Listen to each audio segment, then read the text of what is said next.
So finally we have what we call damping of oscillations. Tumeona hiyo term somewhere before hapo nyuma, that if a wave inakuwa haiface any decelerating factors au any factors ambazo zina cause the amplitude iwe inapungua progressively, so that wave will continue that way mpaka forever.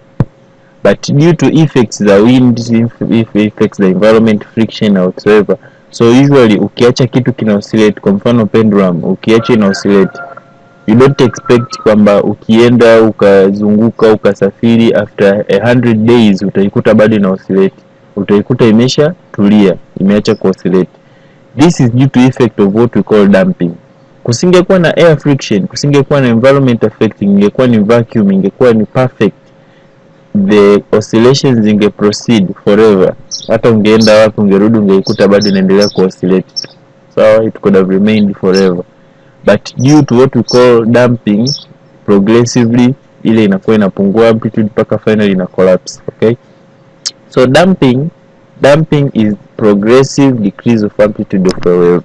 It might be due to air friction, it might be due to various factors in the environment, but the progressive decrease of amplitude of a wave is what we call damping. Damping is of 3 types. Okay, it depends with how critical, how intensive reduce ile amplitude. So we have under damping, we have critical damping, we have over damping. Ni 3 types. So these are basically 2 types of graphs ambazo can represent what I'm saying. If we use this one, as you can see, the black color inaonyesha a normal and damped. Okay, a normal and damped oscillation, as you can see, and damped. The amplitude is the same here, is the same here, is the same, progressing forever. But if you add friction, utapunguza hii amplitude. So if we come back to the left side diagram, you can see under damping. Under damping usually is just slight. It's slight, just slight damping is the one that follows after undamped oscillations. Tukidamp slight, tukaweka friction slight, ina form under damping. As you can see, progressively the amplitude decreases, mpaka finally it collapses and the oscillation stops. But from there we have what we call critical damping.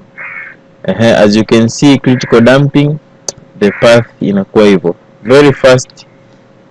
Okay, very fast inakuwa imesha stop oscillations very fast. From there inajaribu kufanya oscillations but does not even cross the origin, and within a very short period of time inakuwa imesha collapse.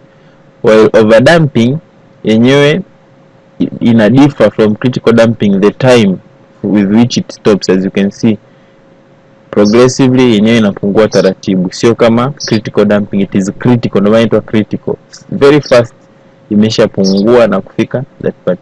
But at least this the oscillation can progress for a period of time.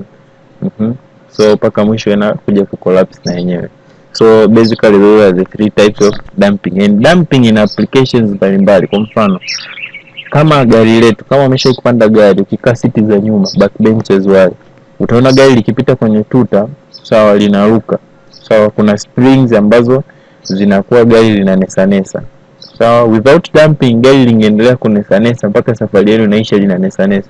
But it's due to what we call dampers. Kwenye gari zipo kwenye sehemu ya matairi kule, dampers zinafanya mkidunda kwenye tuta, immediately ile oscillation stop ili msiendelee kunesanesa. Okay, so hiyo ni moja application ya damping. So it is important in real life applications. They like to ask these mentioned types na uone graph kuzionyesha. So it's either you draw this graph or this one. Though for this one what we are lacking hapa ni under damping, so you can add under damping on your own.